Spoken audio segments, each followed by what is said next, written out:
Bom dia a todos os amados, os queridos. É muito bom estarmos mais uma manhã juntos, mais esse momento juntos para estudarmos a Palavra de Deus. Sou o pastor Arthur Fernandes Rezende, um dos professores da nossa Escola Bíblica Dominical aqui na Igreja Batista Central de Trindade. Então é mais um prazer, mais um privilégio estarmos juntos para estudarmos, para meditarmos na Palavra de Deus.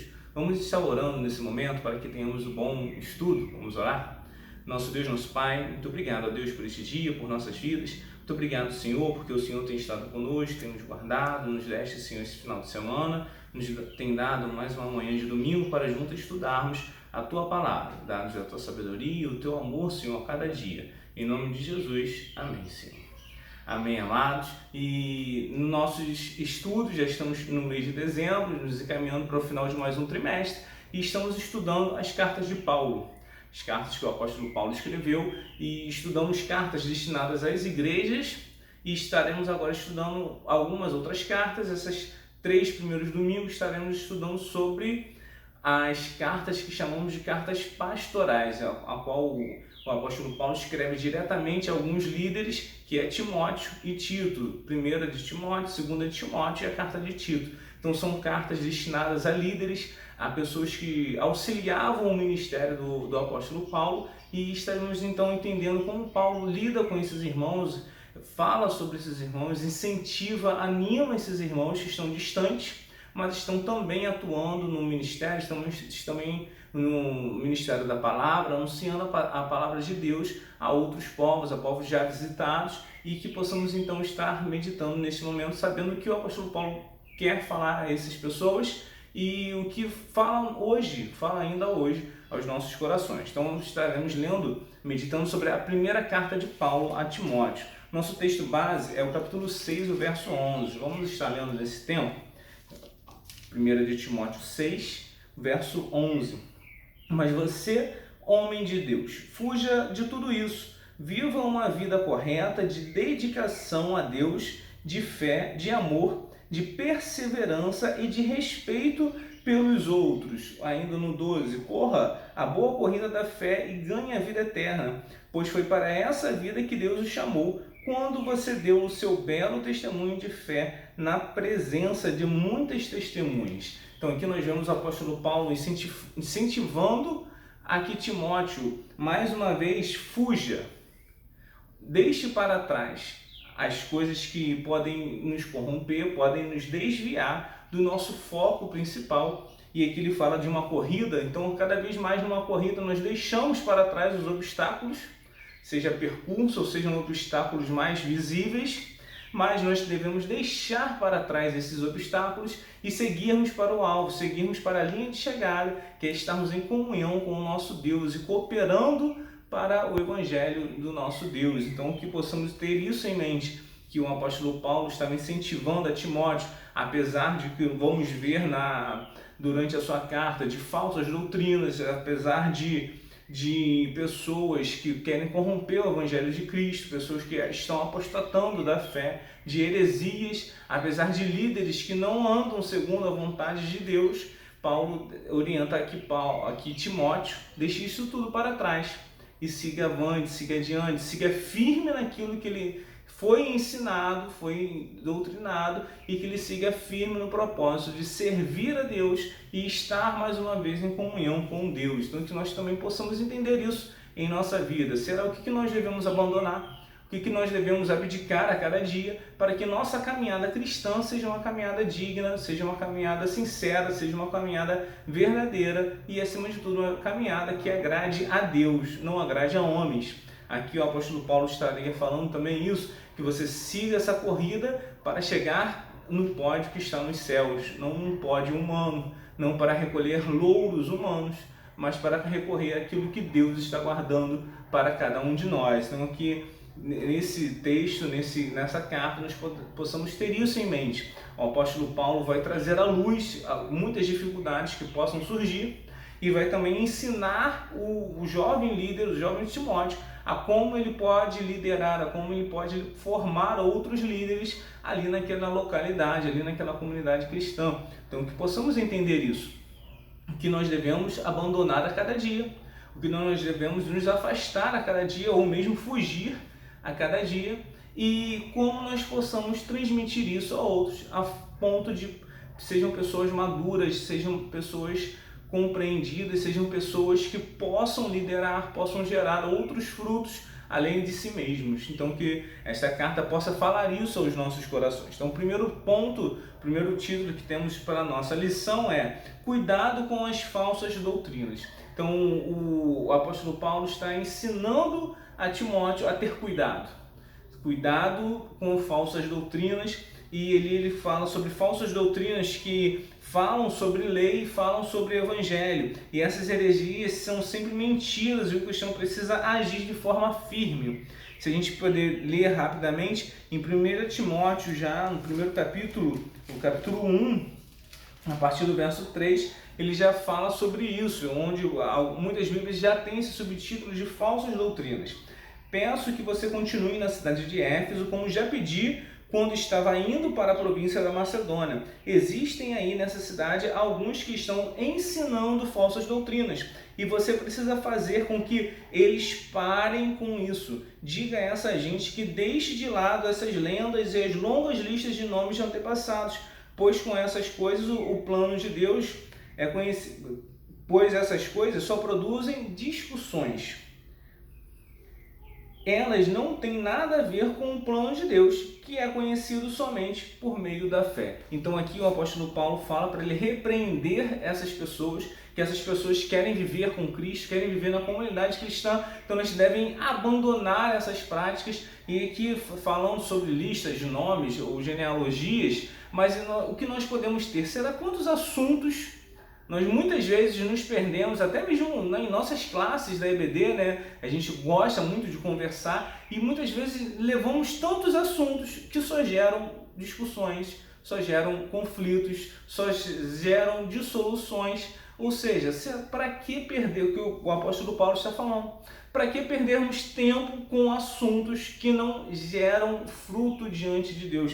Para que perder tempo com assunto que é contra, que não tem nada a ver com o plano de Deus de salvar a humanidade? E muitas vezes nós nos perdemos nesses assuntos, seja em pequenas rodas familiares, pequenas rodas de amigos, pequenas rodas de líderes da igreja, e estamos discutindo assuntos que não são assuntos dignos da vontade de Deus, não são assuntos que estão no plano de Deus para nossas vidas, que possamos ser reconhecidos como aqueles que não ficam devagando, aqueles que não ficam divagando, aqueles que não ficam anunciando coisas contrárias à vontade de Deus, mas aqueles que estão focados, como numa corrida, focado a chegar ao fim, e não zigue-zagueando, não perdendo o objetivo.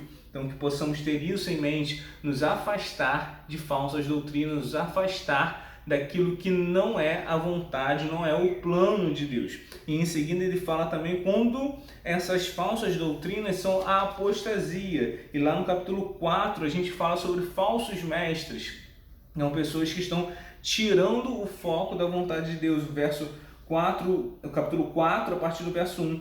O Espírito de Deus diz claramente que nos últimos tempos alguns abandonarão a fé. Eles darão atenção a espíritos enganadores e ensinamentos que vêm de demônios. Esses ensinamentos são espalhados por pessoas hipócritas e mentirosas, pessoas cuja consciência está morta, como se tivesse sido queimada com ferro em brasa. Essas pessoas ensinam que é errado casar, e que é errado comer certos alimentos, mas Deus criou esses alimentos para que aqueles que creem e conhecem a verdade os comam, depois de terem feito uma oração de agradecimento. Tudo que Deus criou é bom, portanto, nada deve ser rejeitado. Tudo que seja recebido com oração de agradecimento, porque a palavra de Deus e a oração tornam todos os alimentos aceitáveis a Ele. Ou seja, será o que move o nosso modo de viver.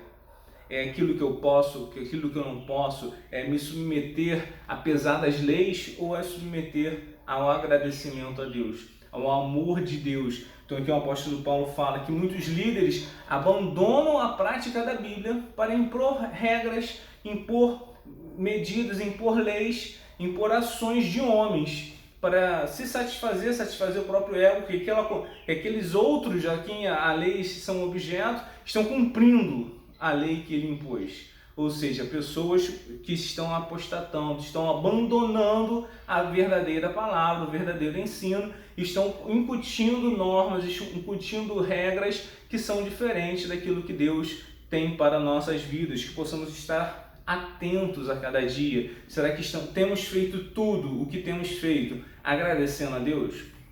E o Espírito Santo, ele fala aqui no início, o Espírito de Deus diz claramente.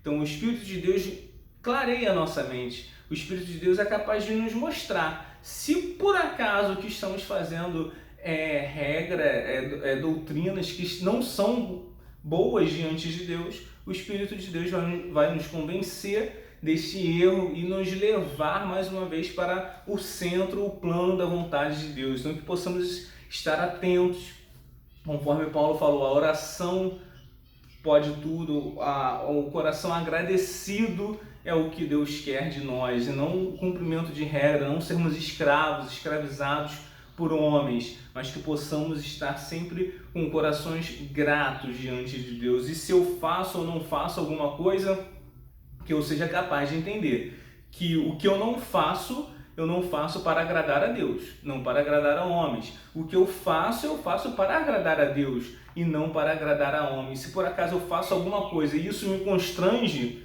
então eu não devo fazê-la. Então, se por acaso também eu não faço alguma coisa, eu fico a todo tempo constrangido por não fazê-la, será que eu estou agradando a Deus assim?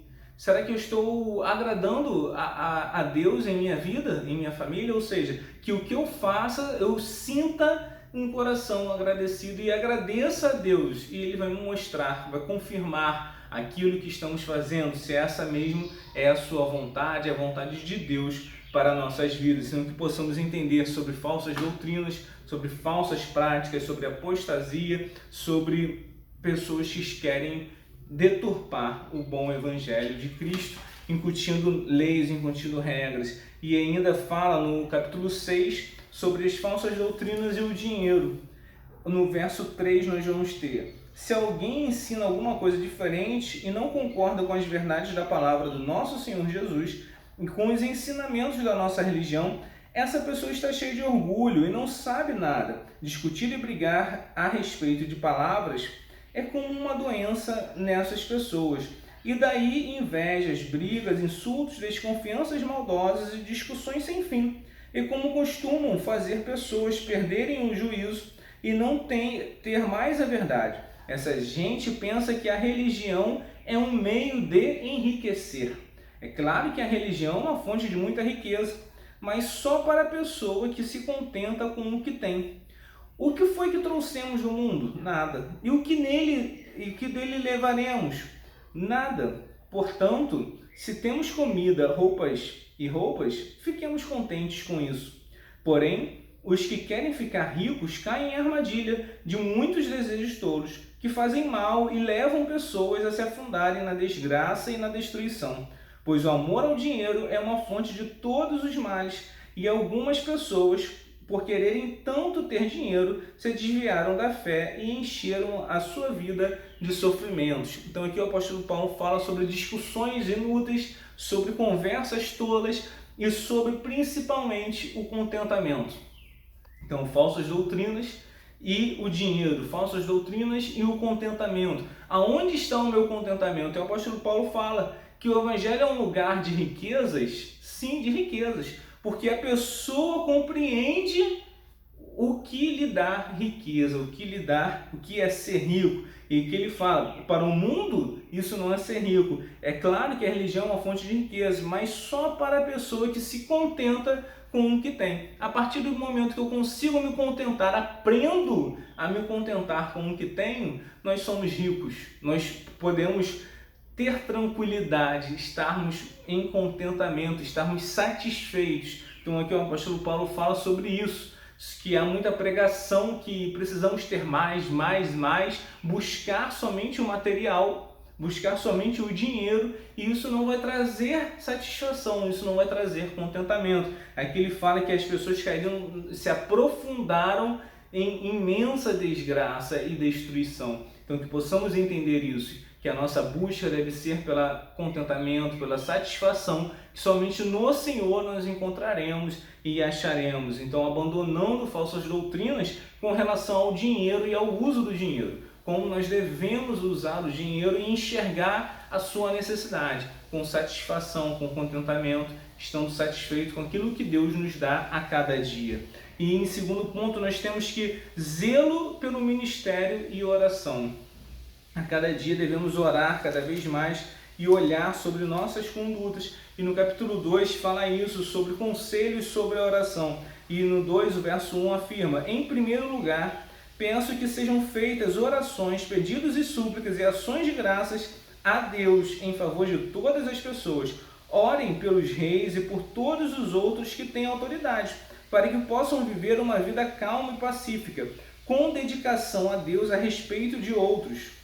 Isso é bom e Deus, o nosso Salvador, gosta disso. Ele quer que todos sejam salvos e venham a conhecer a verdade. Será que eu tenho escolhido por quem eu tenho orado? Eu só oro por quem eu gosto, porque o coração humano se assemelha. E aqui o apóstolo Paulo está falando, devemos orar a todos, por reis, por líderes. E hoje nós não temos mais essa hierarquização que havia ali naquele tempo, mas hoje nós temos presidentes, governadores, vereadores, prefeitos, deputados, senadores, tantos líderes comunitários, ou seja, devemos orar por essas lideranças, não porque essas lideranças sejam perfeitas, mas para que elas possam se deixar ser usadas por Deus, para que nossas lideranças sejam instruídas pelo amor de Deus e que elas possam, conforme lemos, pois Deus quer que todos sejam salvos. Então, que nossas lideranças, nossos líderes sejam atingidos pela graça de Deus, pela misericórdia de Deus, pelo amor de Deus, que tem poder para salvar. Então, que possamos a cada momento, a cada tempo, e muitas vezes nós nos esquecemos disso e debatemos aquelas vãs discussões, conforme falamos no início, falando de política, falando de líderes, falando de líderes nossos, políticos, e perdemos tanto tempo, às vezes falando que não gostamos, ou que gostamos demais, ou defendendo, ou reprovando, mas na verdade não estamos fazendo o principal, que é orar pela vida deles, orar pelas decisões que eles têm de tomar, orar para que Deus seja a luz para o caminho deles a cada dia. E por mais que eu tenha desavença, por mais que eu tenha ou muita afinidade, eu devo orar e devo reconhecer que ele necessita de Deus tanto quanto eu necessito. E muitas vezes nós achamos que nós não necessitamos de Deus. E por isso que achamos que também aquelas pessoas não são merecedoras. Então somos merecedoras do amor de Deus, da ação de Deus em nossas vidas, de milagres de Deus em nossa vida. Nós não pedimos isso a Deus? Então que possamos pedir também pelos nossos líderes religiosos, líderes políticos, pelos nossos líderes políticos, pelos nossos governantes, que eles sejam instruídos por Deus.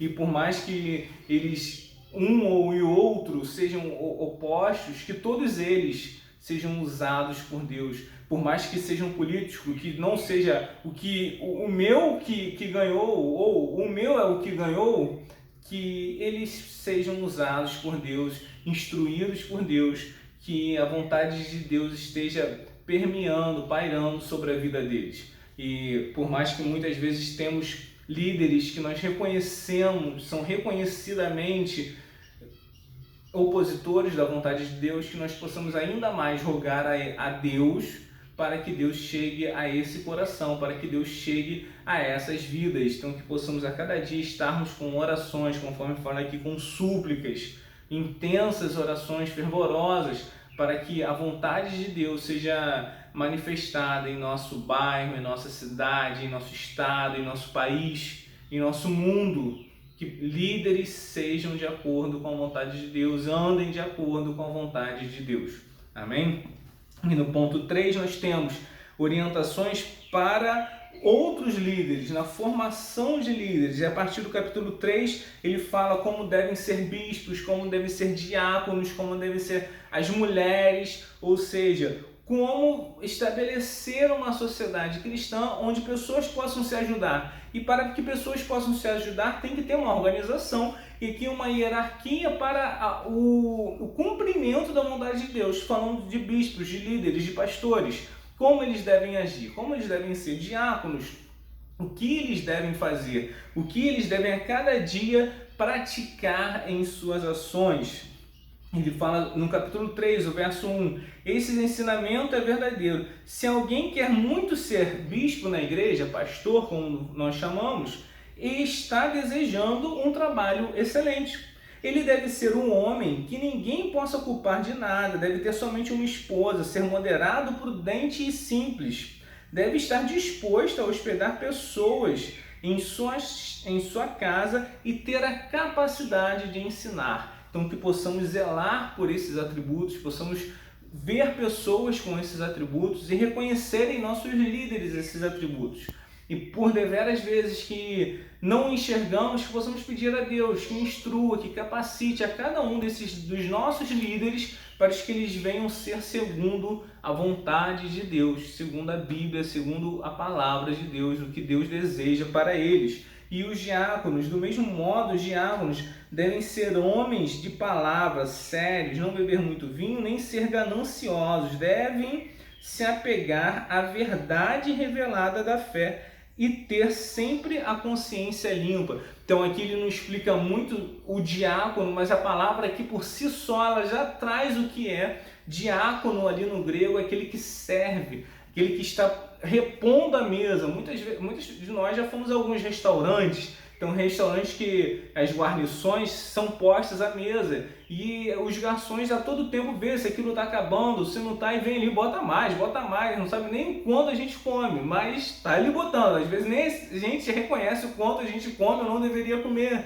ou seja, mas aquelas pessoas estão incumbidas de servir, continuar servindo, não pode faltar alimento àquela mesa. E aqui é o papel, o perfil do diácono. A palavra diácono quer dizer isso, um servo, ou aquele que serve a mesa, mantém a mesa abastecida.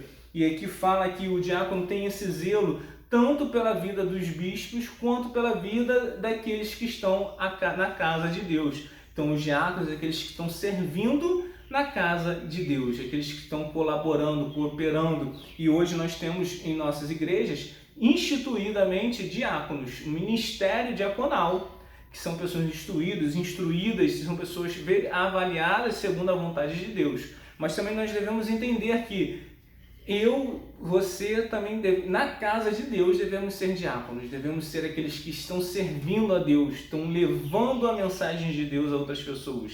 Então que nós também possamos ter esse papel em nossas vidas, não um título, mas reconhecidamente em nossas vidas, por servirmos a Deus em sua casa, servirmos a Deus nas famílias que estão à nossa volta, que possamos a cada dia servir ao nosso Deus, servir a Jesus Cristo. E na conclusão nós podemos então partir e entender com grandes ensinamentos são passados a um jovem pastor, um jovem. Na segunda carta, o apóstolo Paulo vai ser mais enfático a trabalhar a juventude de Timóteo, e que essa juventude não o oprima, não o intimide, mas porque por essa mesma ele tenha mais força e vigor de anunciar. Então o apóstolo Paulo vê aqui que ela é uma pessoa que precisa de um apoio por estar em um local cumprindo uma missão. Então que nós também possamos reconhecer isso de nossos líderes espirituais, agora falando dos líderes espirituais, que são humanos, são pessoas que têm necessidade, são pessoas que têm anseios, são pessoas que têm carestia. Então que nós possamos orar por estes, possamos zelar pela vida desses, reconhecer o amor de Deus por eles, e que eles possam cada dia nos instruir, nos capacitar, nos amar conforme Deus, conforme Jesus ama a sua igreja. Então que possamos a cada dia agir, pensar, para pensar e agir, que nesses tempos difíceis não venhamos a perder tempo, conforme lemos na Bíblia, com assuntos que não têm nada a ver com a vontade de Deus, mas investir naquilo que é a vontade de Deus, naquilo que Deus deseja para nós. Que possamos a cada dia entender que devemos orar pelos nossos líderes políticos, orar pelos nossos líderes, pelos nossos chefes de trabalho também, devemos orar por estes. E a cada dia que os nossos líderes, pastores, diáconos estejam seguindo a vontade de Deus, sejam segundo o plano de Deus para nossas vidas e que nós possamos apoiá-los, que nós possamos honrá-los a cada tempo. Muito obrigado por este momento, por este tempo que podemos compartilhar a palavra, que possa ser um estudo da palavra de Deus, vindo de Deus para os nossos corações, para as nossas vidas. Vamos orar nesse momento para estarmos encerrando. Nosso Deus, nosso Pai, muito obrigado, Senhor, por este tempo, por este dia. Muito obrigado porque o Senhor tem nos guardado, nos dado, Senhor, a Tua direção e o Teu amor. Ajuda-nos, Senhor, a cada momento, que possamos Te servir, Senhor, possamos servir a Tua igreja, a Tua casa, Senhor. Dá-nos um domingo contigo, em nome de Jesus. Amém. Amém, queridos amigos, queridos irmãos, que possamos estar acompanhando os nossos cultos presencialmente, a nossa EBD presencialmente, possamos estar acompanhando também por vídeo e que a palavra de Deus seja cada dia levada, anunciada. Muito obrigado por tudo quanto o Senhor tem nos realizado, tem nos proporcionado. Tenham todos um bom dia, um bom domingo, que Deus abençoe a todos.